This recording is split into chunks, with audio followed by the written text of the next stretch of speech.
1.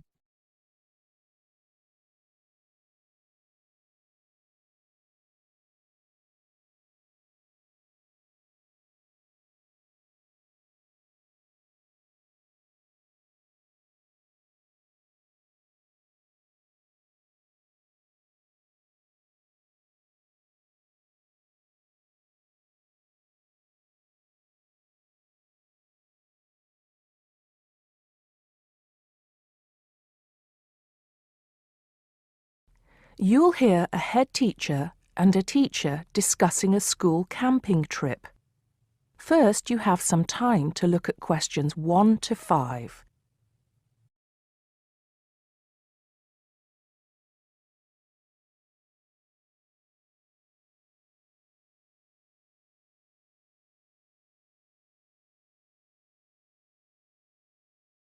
Listen carefully and answer questions 1 to 5. Good morning, Mr. Thompson. Can I speak to you for a moment? Of course, Jamie. Come in. Have a seat. I've just finished looking through the reports for this term. It looks like the pupils are doing very well. Yes, I think they are. It's all going fine. So, Jamie, what's on your mind? Well, I've been thinking about next month's camping trip, the one for Year 10. Yes, we've got it scheduled for the 23rd to the 26th, if I'm not mistaken. Actually, I think it's the 24th to the 27th. Let's just check. Oh, right. Yes, you're right. So... Well, I've been thinking about how we might possibly make this year's event even better than last year's. Not that last year's wasn't great, but... Suggestions for improvement are always welcome, Jamie. So, what have you been thinking about? Well, to tell the truth, I wasn't completely happy with the camp we used last year. It was rather small, and I didn't feel that the grounds were particularly well kept. Go on. I did some searching, and I think I found the perfect spot. It's called Shepton Meadows, and... Is that the campsite in the Lake District? No, actually it's just outside Carlisle. It's a huge site, and it's on a lovely lake, Lake Brant, I believe it's called. Half the site is forested, and the rest, the actual camping area, is grassy. For kids that rarely get to see anything more than concrete, it's ideal. And the facilities are amazing. There's a basketball court, a large pool, and a football pitch. There are well-marked trails through the forest for hiking, and the lake is there for swimming and other water sports. I believe there's even a lifeguard service. That sounds like it might suit our purposes perfectly. Did you happen to find out about availability and cost? Yes, as a matter of fact, I did. I called them yesterday evening, and there are plenty of spots available. And because we're a non-profit organisation, they said they would give me a reduction in the price. If I remember correctly, we paid £5 a head last year. Yes, per night, right? Yes, each child paid £10 for the 2 nights. Well, at this campsite, it's only £4 per night. And they told me that if we had over 50 children, which we do, they could give us a further 10% off. That's very reasonable, isn't it? Well, from what you've told me, I think we should probably go ahead and book. Excellent. I'm sure the children will love it. I'm sure they will. Before you hear the rest of the conversation, you have some time to look at questions 6 to 10.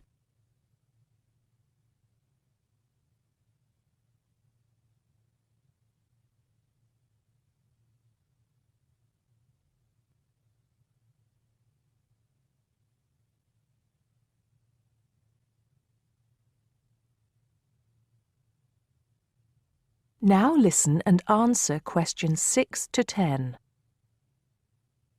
Now, Jamie, have you given any thought to an itinerary by any chance? As a matter of fact, I have.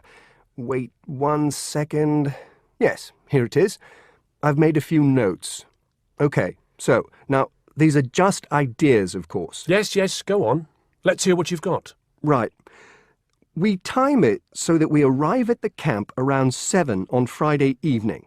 It'll still be light then, and we'll have plenty of time to set up camp and get ourselves settled in. At 8, we could have a barbecue, hamburgers and hot dogs, something that's nice and easy to prepare. And that children love. Yes. Then, lights out would be at 9:30, so the children will get a good night's sleep and be up bright and early at 7 on Saturday morning. Breakfast would be at 7:30, an hour's hiking from 8 till 9, and then a couple of hours at the lake. That would take us up to 11. I think that an hour of free time would then be in order. Let them have a chance to explore a bit on their own, Yes, great idea. And then? Let's see, a picnic lunch at 12, and then sports in the afternoon till 4. Another swim until 5, and then supper. After clean-up, around 6:30, we could have a talk-back session, where the children get a chance to discuss their day and anything else they might have on their minds. Then a campfire and sing-along at 8, back to the tents at 9:30, and, well, that takes care of Saturday. Excellent, excellent. That would certainly keep them busy. What about Sunday? Sunday, right. As on Saturday, same wake-up and breakfast times, and then I thought we could go on a bit of a day trip. There are some caves about an hour's walk from the camp, which I thought the children might find interesting. We could leave at 8, which would mean we'd get to the caves at 9. They could explore for a couple of hours, and we'd head back at 11. 12 o'clock would see us back at the meadows. An hour's swim, and then lunch at 1. Then we could have organized games in the afternoon until supper at 5. It would take us an hour to clean up our sites and pack up. We'd be on the buses at 6 and all set to head back into the city. Well now, you've certainly put a lot of thought into this, Jamie, and it's paid off. I think it sounds wonderful. I can't think of a thing that needs to be changed. Let's go for it. Brilliant. I'll get the itinerary printed up and put it up on the notice board this afternoon. That is the end of part 1. You now have half a minute to check your answers.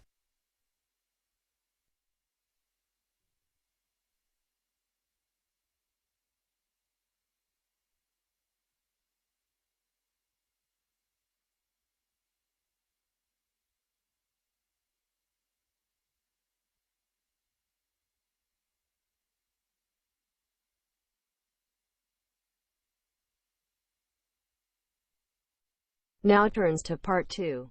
Part 2.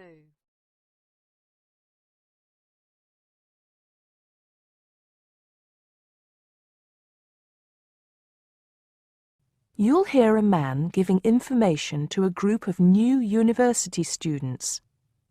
First, you have some time to look at questions 11 to 15.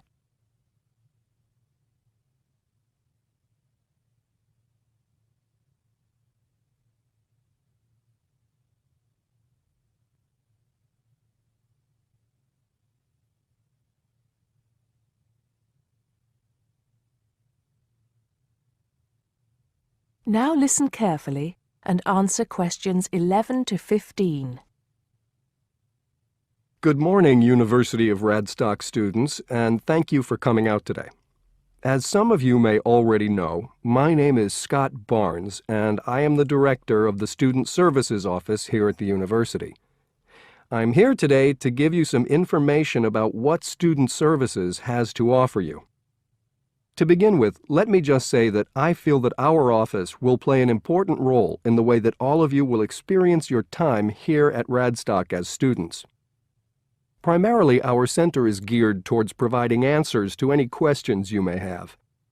Because all of our reception staff are currently enrolled as students at Radstock, we feel that we're in an excellent position to deal with any issues you may face during your time here at the university. As I said earlier, the Student Services Office is mainly a place where you can have your queries answered. However, the office is more than that. For example, if you come and visit us, you can pick up your student discount cards. Now, with these cards, which come at no additional cost to you, you can take advantage of reductions of up to 40% on all forms of public transport in the city. In addition, the cards are honored at many shops and restaurants in the area, giving you the chance to save up to 35% off food, beverages, and other purchases. Our office is also the place you should visit if you would like to get involved in any of the 30 different clubs and societies available at Radstock. Come in any time between 10 and 3 on weekdays and sign up to become a member of the university choir or orchestra, the drama or debating club, the university trivia team. The list goes on and on. For new students, I cannot stress enough how vital it is to participate in the non-academic side of university life. Yes, we are here to work hard and do our best at our studies, but student life is also about having fun and meeting like-minded people. So, bearing that in mind, make sure that you get involved and enjoy yourselves. Before you hear the rest of the talk, you have some time to look at questions 16 to 20.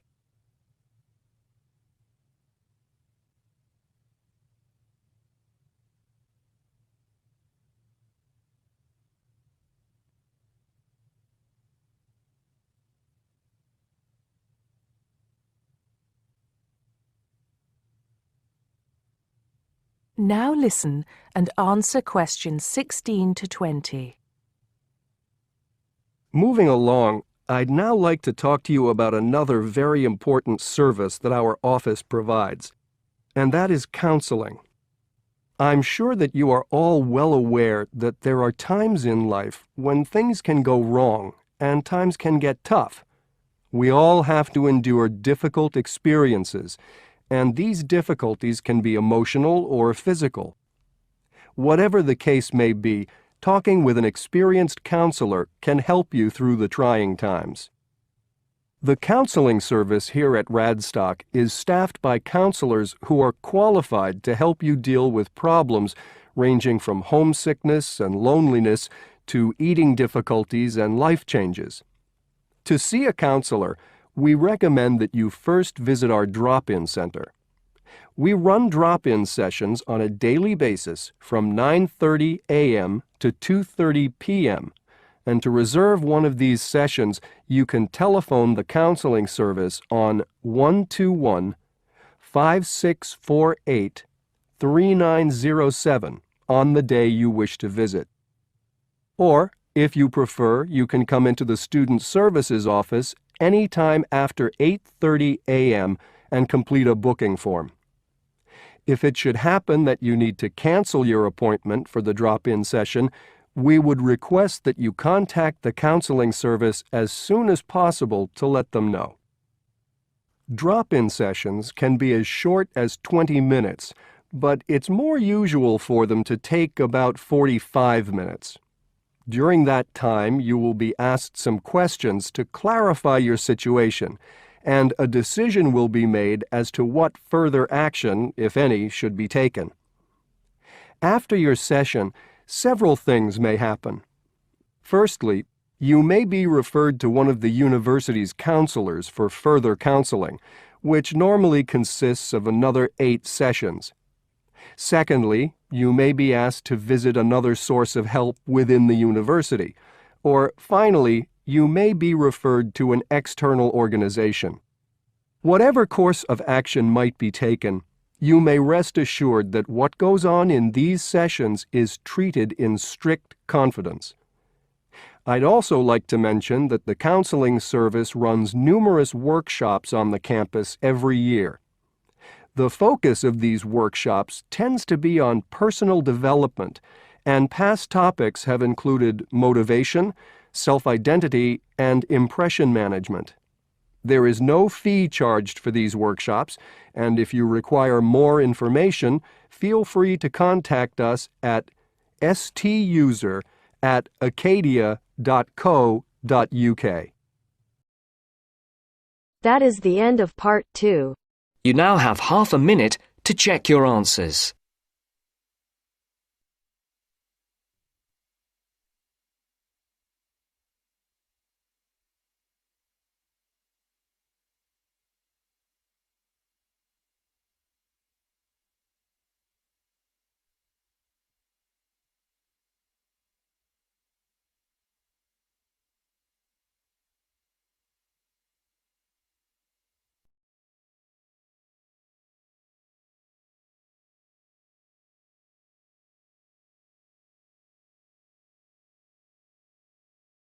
Now turns to Part 3. Part 3.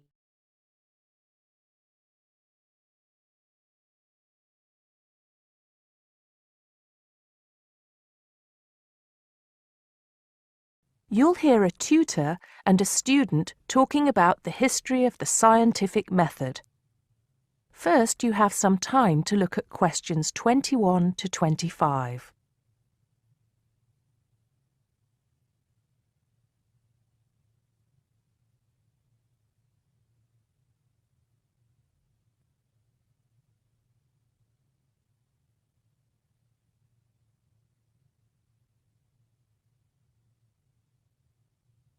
Now listen carefully and answer questions 21 to 25.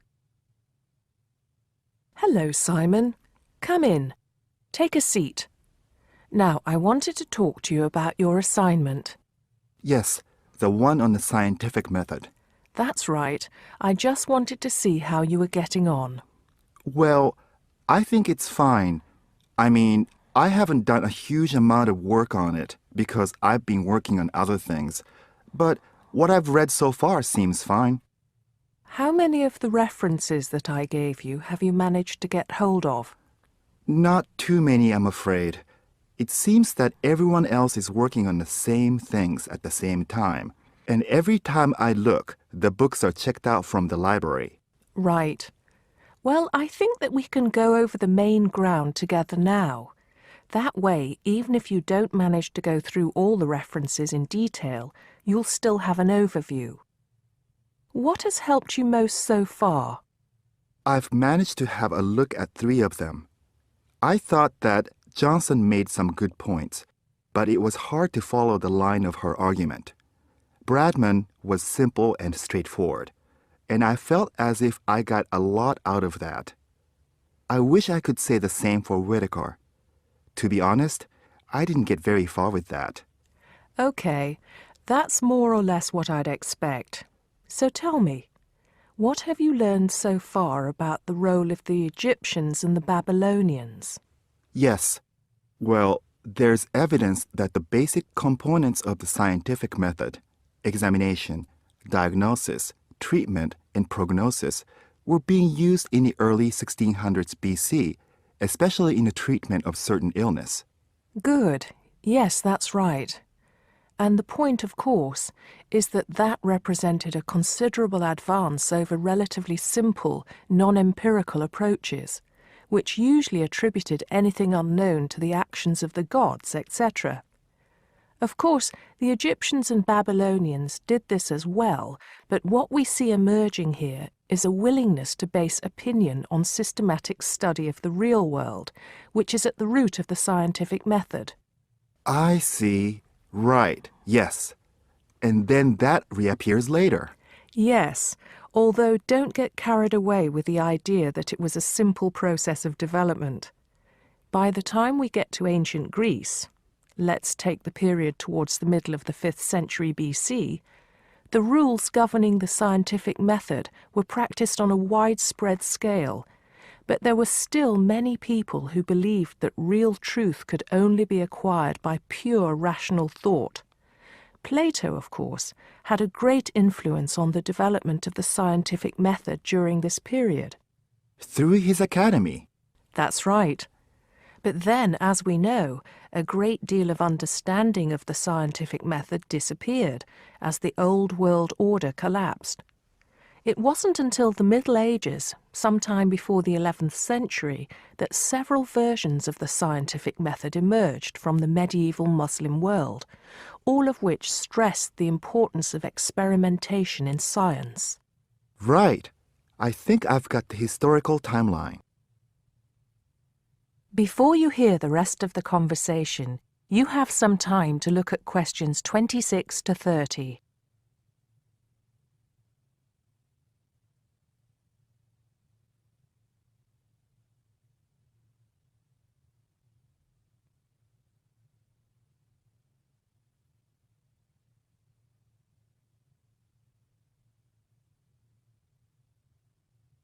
Now listen and answer questions 26 to 30. The other thing I'm struggling with slightly is actually pinning down precisely what we mean by the scientific method. I wonder if you could give me some pointers on that. Sure. Well, it's best to think of the scientific method as a series of steps in a process which allows us to find answers to questions about the world around us. So the first step is to identify the problem. What is it that you want to know or explain? And then I think the next step is designing an experiment. But you can't design an experiment unless you know what you want your experiment to tell you. Oh, yes.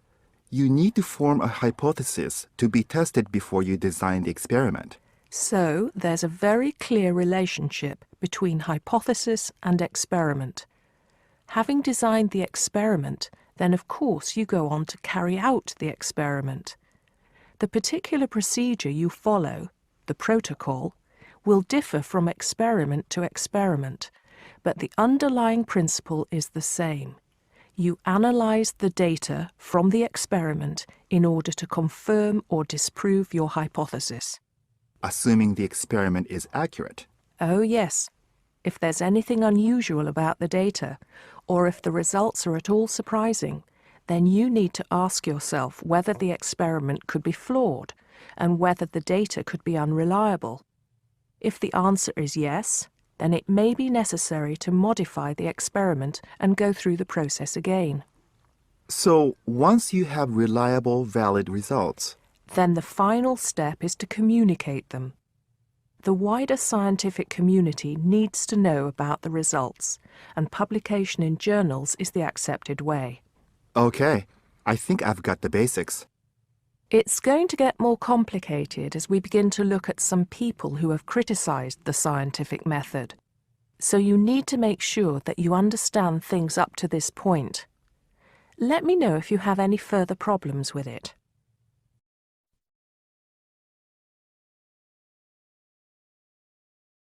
That is the end of part 3. You now have half a minute to check your answers.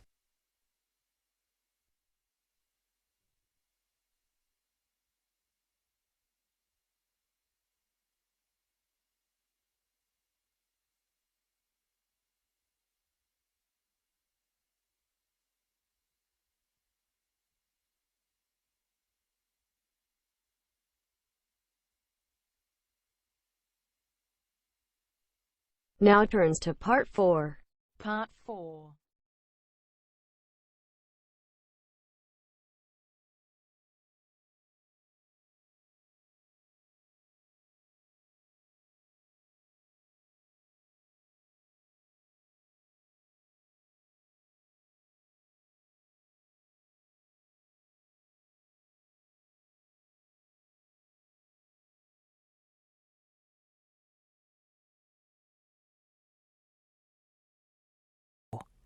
You'll hear a teacher talking about several British art galleries.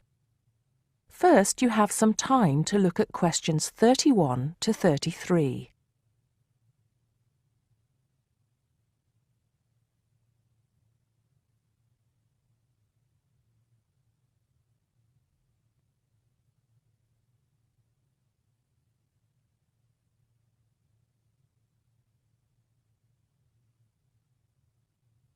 Now listen carefully and answer questions 31 to 33. Good afternoon. Welcome to the first class of V100 Art and History. The objectives of the course, as you will have seen if you've taken a look at the syllabus, include familiarizing yourselves with the vocabulary and language of art, learning about the basic elements of art and design, and finally, discussing historical periods as they pertain to art. The course will also give you the opportunity to visit some of the many galleries and museums that Britain has to offer. So, having said that, I'd like to spend the rest of today's class talking about 4 of the more important galleries that we will be visiting in the coming year. As most of you already know, or at least I hope most of you know, there are 4 Tate galleries in all. To begin, I'd like to tell you a little bit about the Tate Modern. Tate Modern is located in a very busy part of London called the South Bank. It's close to two world-renowned tourist attractions, St. Paul's Cathedral and Shakespeare's Globe Theatre. Now, interestingly enough, Tate Modern is housed in what was a power station built in several stages between 1947 and 1963. It was closed down in 1981 and reopened as a gallery in the year 2000. Tate Modern consists of 5 levels, with the Tate collection being shown on the 3rd and 5th levels. On level 2, the works of contemporary artists are exhibited, while level 4 is used for holding large temporary exhibitions. Since this museum opened, it has become a popular spot for both Londoners and tourists alike. And believe it or not, it doesn't cost anything to get in to see the collection displays. Before you hear the rest of the talk, you have some time to look at questions 34 to 40.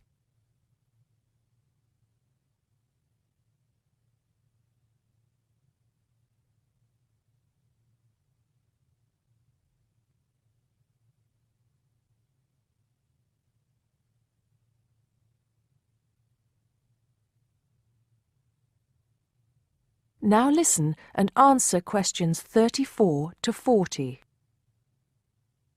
Now, the second gallery I'd like to talk about is Tate St. Ives, which is in Cornwall. It was built on the site of a gasworks, and it overlooks Porthmeor Beach. Tate St. Ives is housed in a 3-story building that was designed by the architects Evans and Shalliff.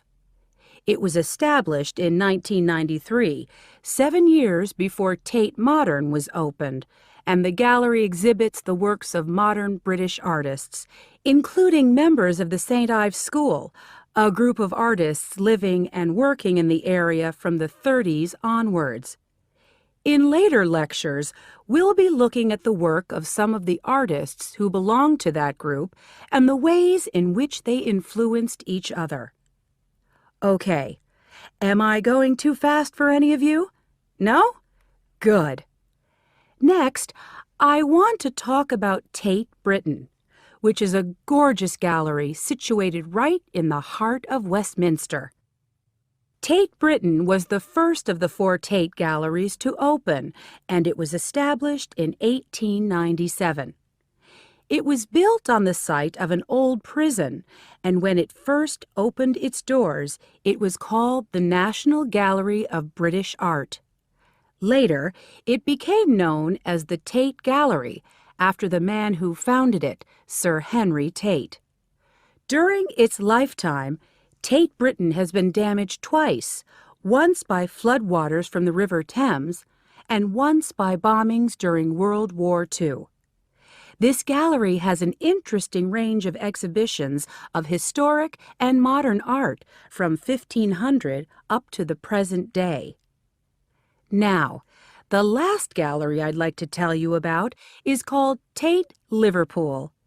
It's not hard to figure out where this gallery is located, is it? It was opened in 1988 to exhibit displays from the Tate collection, and it also has a program of temporary exhibitions. Tate Liverpool is housed in what was once a warehouse, and for some years it was one of the biggest galleries of modern and contemporary art in the UK.